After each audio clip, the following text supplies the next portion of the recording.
નમસ્કાર મિત્રો, દર્પણ એકેડમીની YouTube channel પર આપ સૌનું સ્વાગત છે કે જ્યાં તમને મળે છે શૈક્ષણિક વિડીયો તેમજ સરકારી ભરતીને લગતી તમામ માહિતીની લેટેસ્ટ અપડેટ। ગઈકાલે એક વિડીયો અપલોડ કર્યો હતો અને ત્યાં કાયમી ભરતી અને જ્ઞાન સહાયક ભરતી વિશેની માહિતી આપવામાં આવી હતી। એ વિડીયો જો આપે ન જોયો હોય તો ઉપર આઈ બટનમાં અને નીચે ડિસ્ક્રિપ્શન બોક્સમાં આપેલો છે, ત્યાં જઈ અને જોઈ લેજો। આજના આ વિડીયોમાં આપણે વાત કરવાના છીએ કે જ્ઞાન સહાયક ભરતી અંતર્ગત જે ભરતી આવવાની હતી, જ્ઞાન સહાયક ભરતી 2024 કે જે માધ્યમિક શાળા માટે આવવાની હતી, તે આજે આવવાની હતી તારીખ 27ના રોજ અને તે જાહેર થઈ ચૂકી છે। આપ અહીં નોટિફિકેશન જોઈ શકો છો કે જ્ઞાન સહાયક માધ્યમિક અને ઉચ્ચતર માધ્યમિક માટે ઉમેદવારો તારીખ 27/8/2024ના રોજ 14 કલાક એટલે કે 2 વાગ્યાથી 5/8/2024 રાત્રિના 12 કલાક સુધી ઓનલાઈન અરજી કરી શકશે અને એ જાહેરાત પ્રમાણે ભરતી પ્રક્રિયા માટેના જે ફોર્મની પ્રક્રિયા છે એ શરૂ થઈ ગઈ છે। અહીં આપ જોઈ શકો છો નીચે આ સાઇટ પર કેવી રીતના જવું એની લિંક અમે આ વિડીયોની નીચે ડિસ્ક્રિપ્શનમાં પણ આપેલી છે અને સાથે જ અમારી ટેલિગ્રામ ચેનલની અંદર પણ મૂકેલી છે। જ્ઞાન સહાયકની તમામ અપડેટ પણ અમે ત્યાં આપતા રહીએ છીએ અને કાયમી ભરતીની અપડેટ પણ આપતા રહીએ છીએ। માટે જો ચેનલને સબસ્ક્રાઇબ ન કરી હોય તો ફટાફટ ચેનલને સબસ્ક્રાઇબ કરો અને બાજુમાં રહેલું બેલ આઇકન દબાવી દો, જેથી કરીને આવી લેટેસ્ટ માહિતી સૌથી પહેલાં આપના સુધી પહોંચતી રહે। અહીં આપ જોઈ શકો છો જ્ઞાન સહાયક માધ્યમિક ઉચ્ચતર માધ્યમિક માટે ઉમેદવારો તારીખ 27/7/2024ના 2 વાગ્યાથી લઈ અને 5/8/2024 12 વાગ્યા સુધી એટલે કે 23 ને 59 કલાક સુધી ઓનલાઈન અરજી કરી શકશે। આ પોર્ટલ પર આપનું સ્વાગત છે। કાળજીપૂર્વક ફોર્મ ભરવા નમ્ર વિનંતી, તેમજ સમગ્ર ભરતી પ્રક્રિયાની પારદર્શિકતા જાળવી રાખવા આપનો સહયોગ જરૂરી છે। ત્યારબાદ નીચે આવતા હેલ્પલાઇન નંબર આપેલો છે, જે ઓફિસ સમય દરમિયાન તમને કોઈ પ્રશ્ન મૂંઝવણ હોય તો તમે ત્યાંથી પ્રશ્ન કરી શકો છો, ટેકનિકલ પ્રશ્ન માટે। ત્યારબાદ અહીં જોઈ શકો છો કે ઇમ્પોર્ટન્ટ ડોક્યુમેન્ટ માધ્યમિક એડવર્ટાઇઝમેન્ટ આપેલી છે અને માધ્યમિકની માર્ગદર્શક સૂચનાઓ છે એ બંને અમે અમારી ટેલિગ્રામ ચેનલની લિંક પર મૂકેલી છે અને ત્યાંથી તમે અહીંથી ડાયરેક્ટ પણ ડાઉનલોડ કરી શકો છો। ટૂંક જ સમયમાં તેની ડિટેલમાં માહિતી આજે સાંજ સુધીમાં અમે આપને આપવા પ્રયત્ન કરીશું, નહીંતર કાલ સવાર સુધીમાં તમામ માહિતી કઈ બાબતો છે, કાલના જે પ્રશ્નો હતા તેના જવાબો પણ અહીં ઘણા બધા મળી જશે। એવી જ રીતના ઉચ્ચતર માધ્યમિક માટે પણ મહત્ત્વના જે ડોક્યુમેન્ટ છે એમાં એડવર્ટાઇઝમેન્ટ અને ઉચ્ચતર માધ્યમિકની માર્ગદર્શિકા આપેલી છે।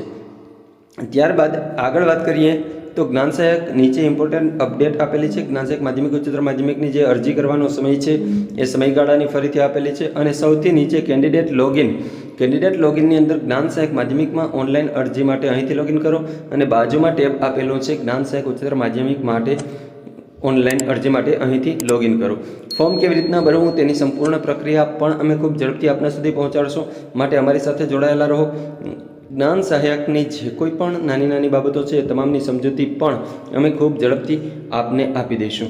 ફરીથી આગળ ઉપર જોઈ લઈએ તો અહીંથી તમે એડવર્ટાઇઝમેન્ટ જોઈ શકો છો, એ માર્ગદર્શક સૂચનાઓ છે એને આપણે ડાઉનલોડ કરીને જોઈએ તો ડાઉનલોડ કરીએ છીએ તો ડાઉનલોડ કર્યા બાદ અહીં આપણે એને ખોલીએ, ઓપન કરીને જોઈએ તો કેટલીક અગત્યની બાબતો આપેલી છે કે જે આપ અહીં જોઈ શકો છો, જેમાં ખાસ કરીને શૈક્ષણિક લાયકાતની વાત હતી, જે ટાટ 2023માં લેવાઈ છે તે જ માન્ય ગણાશે। ત્યારબાદ અગત્યની વાત કરીએ ખાસ મહત્ત્વની તો એ ગુણને આધારે જ મેરિટ તૈયાર કરવામાં આવશે, એના સિવાય અન્ય કોઈ મેરિટ ધ્યાન લેવામાં આવશે નહીં જ્ઞાન સહાયક માટે। બાકીની જે શૈક્ષણિક લાયકાતો છે એ લાયકાતો જરૂરી છે, માત્ર જ્ઞાન સહાયકના આધારે ભરતી નહીં, બીએડ કરેલું હોવું જોઈએ, બીએડ કમ્પલસરી છે અથવા તો બીએસસી બીએડ। ત્યારબાદ મેરિટ કમ પ્રેફરન્સના ધોરણે જ અગ્રિમતા આપવામાં આવશે અને એ પ્રમાણે શાળા ફાળવણી થશે, જે આગળની ભરતીમાં અમે તમામ માહિતી આપેલી છે। સમગ્ર શિક્ષાની કામ ચલાઉ જે મેરિટ યાદી તૈયાર કરવામાં આવશે તે અહીં જ વેબસાઇટ પર મૂકવામાં આવશે, જેની માહિતી પણ અમે આપને આપી દઈશું અને એની સાથે જ ડોક્યુમેન્ટ વેરિફિકેશન સેન્ટરની યાદી પણ વેબસાઇટ ઉપરથી તમને મળી રહેશે। વેતનની વાત કરીએ તો ઉચ્ચતર માધ્યમિકની અંદર 26,000 છે અને માધ્યમિકની અંદર 24,000 છે। જ્યારે ઉમેદવારોની મહત્તમ વય મર્યાદા અરજીની તારીખે વાત કરીએ તો ઉચ્ચતર માધ્યમિક માટે 42 વર્ષ છે અને કરાર આધારિત માટે 40 વર્ષની મહત્તમ ઉંમર મર્યાદા છે। ભરવાપાત્ર જગ્યાઓ જે તે શાળાઓમાં ખાલી જગ્યાઓ છે જિલ્લાવાય તે વેબસાઇટ ઉપર મૂકવામાં આવશે। ત્યારબાદ સદર જાહેરાત જે છે એ જગ્યામાં કોઈ પણ ફેરફાર હશે તો એને સરકારને આધીન રહેશે। સમયગાળો 11 મહિનાનો છે, જે આપ સૌ જાણો છો। અરજીપત્રક ઓનલાઈન કરવા બાબતની સૂચનાઓ છે 5/8/2024ના રોજ, ત્યાં સુધી તમે અરજી કરી શકો છો। ઓનલાઈન અરજી કરતી વખતે ઉમેદવારોએ કાળજીપૂર્વક અરજી કરવી અને અરજીમાં કઈ કઈ બાબતો જરૂરી છે તેની સંપૂર્ણ માહિતી અમે પ્રોપર એક વિડીયો બનાવી અને આપણા સુધી પહોંચાડી દેશું. ગુણાંકન દર્શાવવા અંગેની સૂચનાઓ અહીં આપેલી છે, જે જુદી જુદી યુનિવર્સિટીઓને આધારે જીપીએ વગેરે જે કોઈ પણ ગુણ છે એને ટકાવારીમાં કેવી રીતના કન્વર્ટ કરવા અથવા તો કેવી રીતના દર્શાવવા તે પણ માહિતી અહીં આપેલી છે.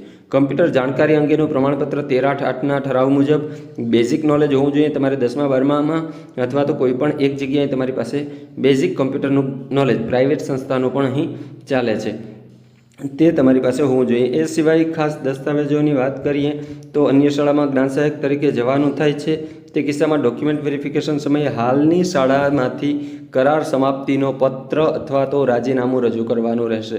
ખાસ મિત્રો અગત્યનું હતું, એની ઉપરનું પણ છે કે ઉમેદવાર જ્ઞાન સહાયક તરીકે કાર્યરત છે અથવા ફરજ બજાવે છે તો તે ઉમેદવારોએ પોતે બજાવેલ કામગીરી અંગે સંતોષકારક કામગીરીનું પ્રમાણપત્ર રજૂ કરવું પડશે એક, અને એ પ્રમાણપત્ર રજૂ કરી અને પછી જ તમે તમારું જે રાજીનામું છે એ રાજીનામું તમારું મંજૂર કરેલું હોય તો તમે ફરીથી આ ફોર્મમાં ડોક્યુમેન્ટ વેરિફિકેશન કરાવી શકશો. એના વિશે પણ માહિતી આપી દઉં કે જે લોકો અત્યારે હાલમાં જ્ઞાન સહાયકમાં જોડાયેલા છે તેઓએ હાલમાં અરજી કરવી હોય તો તે કરી શકશે, પરંતુ જ્યાં સુધીમાં તમારે ડોક્યુમેન્ટ વેરિફિકેશન આવે ત્યાં સુધીમાં કાં તો તમારે રાજીનામું આપી દીધેલું હોવું જોઈએ અથવા તો તમારો કોન્ટ્રાક્ટ પૂરો થઈ ગયા પછી તમે રિજોઈન કોન્ટ્રાક્ટ નથી કર્યો એવું પ્રમાણપત્ર તમારે શાળા પાસેથી લેવાનું રહેશે. જે ઉમેદવાર જ્ઞાન સહાયક તરીકે ફરજ બજાવે છે તેમના માટે જ હતું. જે જ્ઞાન સહાયકમાં લાગેલા નથી તેના માટે કોઈ જ આવું ડોક્યુમેન્ટ જરૂરી નથી.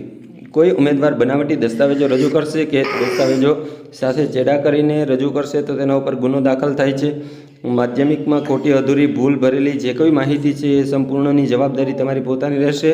પાછળથી કોઈ એવી અરજી સ્વીકારવામાં આવશે નહીં. એ સિવાય ખાસ કરીને ઈમેલ આઈડી અને તમારો જે મોબાઈલ નંબર છે એ કન્ટિન્યુ ચાલુ રહે એવો આપવો, જેથી કરીને મેસેજથી જે માહિતી મળે છે તે તમને મળતી રહે.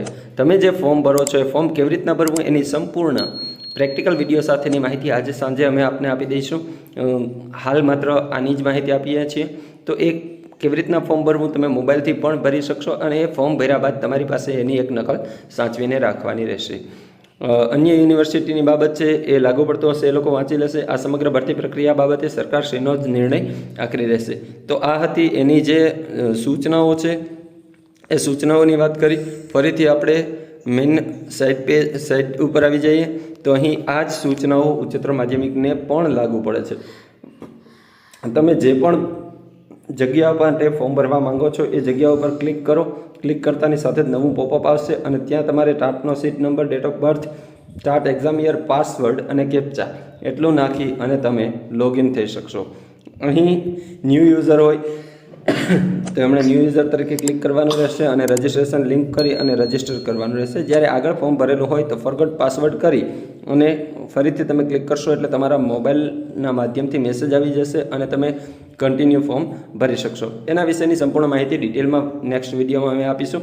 બસ આ ખાસ અગત્યની વાત આજની એ જ હતી કે જ્ઞાન સહાયકની જે પ્રક્રિયા છે, ભરતી પ્રક્રિયાની ફોર્મ ભરવાની પ્રક્રિયા એ હાલમાં શરૂ થઈ ચૂકી છે અને આ માટે જ અમે આપના સુધી સૌપ્રથમ વિડીયો બનાવી અને પહોંચાડવા પ્રયત્ન કરી રહ્યા છીએ. આ વિડીયો આપને ઉપયોગી થયો હશે એ હેતુ સાથે જ અસ્તુ. ધન્યવાદ.